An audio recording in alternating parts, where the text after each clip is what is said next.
सुनकर सब चौंक जाते हैं और महामंत्री थोड़े थोड़े बीज दोनों को दे देते हैं।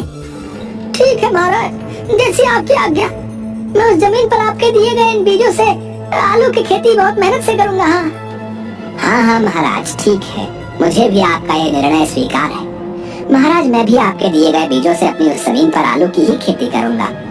आप देखना महाराज, मेरी ही आलू की फसल सबसे ज्यादा अच्छी होगी। तो ठीक है, आज से कुछ दिन बाद जब तुम दोनों की आलू की फसल अच्छी हो जाए तो तब तुम अपनी अपनी फसल के आलू लेकर मेरे पास आना।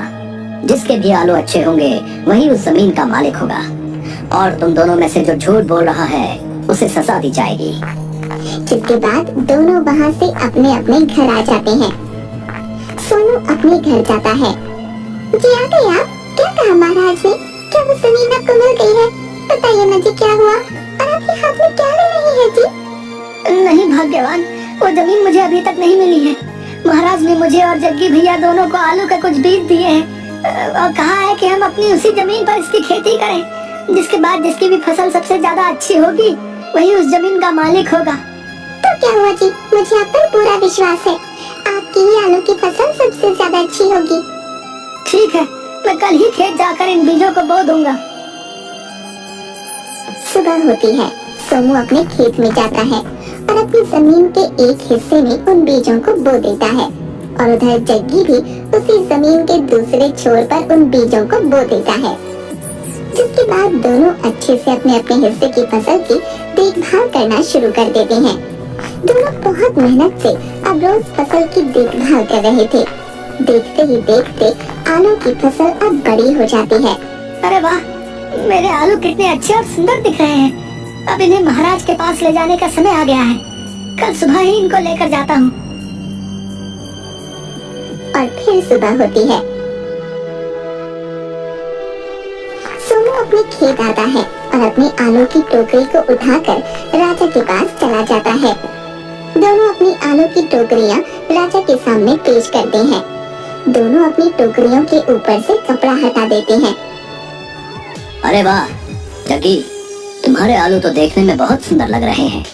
जी महाराज, मैंने दिन रात मेहनत की है, तभी इतनी अच्छी नस्ल के आलू हुए हैं। तभी राजा सोमू की टोकरी में से एक आलू उठाता है। अरे सोमू, ये क्या? तुम्हारे आलू तो एकदम खराब अवस्था में नजर आ रहे हैं। क्या तुमने अच्छे से अपनी फसल की देखभाल नहीं की थी? इन्हें देखकर तो यही साबित होता है कि तुम्हारी आलू की फसल अच्छी नहीं हुई है। इसका मतलब तुम ही हमारे दरबार में आकर हमसे झूठ बोल रहे थे। लेकिन महाराज, कल जब मैंने अपने आलू देखे थे तो बहुत ही अच्छी नस्ल के थे। मुझे नहीं पता महाराज, ये आप कैसे बदल गए हैं। मैं खेत में गया और सीधा आलू की टोकरी उठाकर आपके पास ले आया। महाराज, ये सोमू झूठ बोल रहा है। इसने अच्छे से अपनी फसल की देखभाल ही नहीं की और इसके आलू अच्छी नस्ल के थे। तो अब क्या हो गया महाराज? ये सोमू झूठा है। राजा दोनों की बातें बड़े गौर से सुन रहे थे कि तभी दरबार में महामंत्री आते हैं। महाराज की जय हो। आओ मंत्री, ये दोनों अपनी अपनी आलू की फसलें लेकर आए हैं और सोमू ही झूठ बोल रहा था। इसकी आलू की नस्ल एकदम बेकार है। सही बोल रहे थे तुम, सोनू ही दोषी है। सोनू ये सुनकर बहुत दुखी हो जाता है और तभी जी जी महाराज, सही कहा आपने। वो जमीन मुझे ही मिलनी चाहिए। नहीं महाराज, आपका निर्णय गलत है। महाराज, झूठ सोमू नहीं, जग्गी बोल रहा है। क्या कहा मंत्री? जग्गी झूठ बोल रहा है?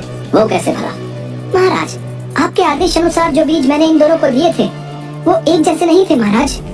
एक जैसे नहीं थे? इसका क्या मतलब है महामंत्री? हम समझे नहीं। तो फिर वो दोनों बीज कैसे थे? बताओ हमें महामंत्री।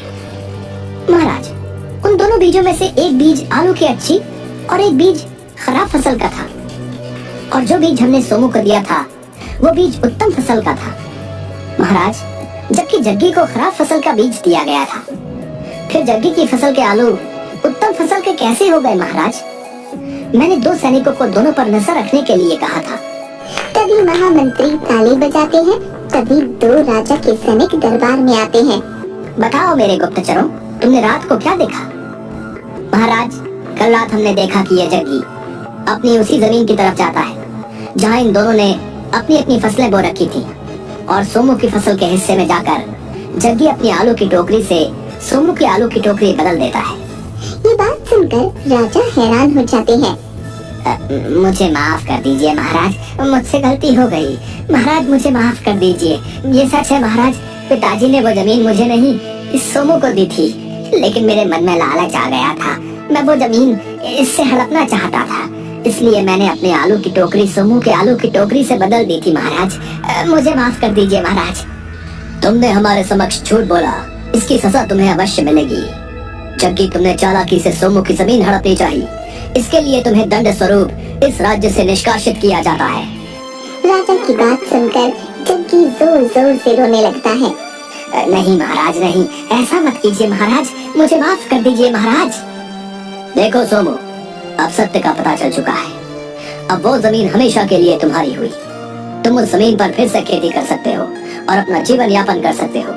राजा की ये बात सुनकर सोमू बहुत खुश हो जाता है। आपका बहुत बहुत धन्यवाद महाराज। मैं जानता था आपके इस दरबार में मेरे साथ अन्याय नहीं होगा, इसलिए ही मैं बहुत उम्मीदों से आपके पास आया था। ये सब महामंत्री की सूझबूझ से हुआ है। महामंत्री, आज तुमने हमारे हाथों एक अन्याय होने से बचा लिया है। हम तुमसे बहुत खुश हुए। इसके बदले तुम्हें 100 सोने की अशर्फियां दी जाती हैं। बहुत बहुत धन्यवाद महाराज। महाराज की जय हो। मैं आपसे कुछ मांगना भी चाहता हूँ महाराज, क्या आप मुझे देंगे महाराज? हाँ हाँ बोलो सोमू, क्या चाहिए? तुम्हें हम अवश्य देंगे। महाराज मैं चाहता हूँ आप जग्गी भैया को माफ कर दीजिए। आखिरकार ये मेरे भाई हैं। मैं नहीं चाहता कि इन्हें इतनी बड़ी सजा मिले। तुम वाकई एक नेक दिल इंसान हो सोमू। ठीक है, हम तुम्हारी ये इच्छा जरूर पूरी करेंगे। जाओ जग्गी, तुम्हारे भाई सोमू के कहने पर हमने तुम्हें माफ किया, लेकिन अब कोई ऐसी हरकत मत करना, वरना हम तुम्हें कठोर दंड देंगे। मुझे माफ कर दो मेरे भाई, मैंने तुम्हारे साथ कितना गलत किया और तुमने मुझे माफ कर दिया। मैं अपने किए पर बहुत शर्मिंदा हूँ। मैंने आपको माफ कर दिया है जग्गी भैया। आपने हमेशा मुझे अपना सौतेला भाई समझा है, लेकिन मैंने कभी ऐसा नहीं समझा। मैं आपको दिल से अपना भाई मानता हूँ। जग्गी भैया, आपको अपनी गलती का एहसास हो गया है, मेरे लिए इतना ही काफी है।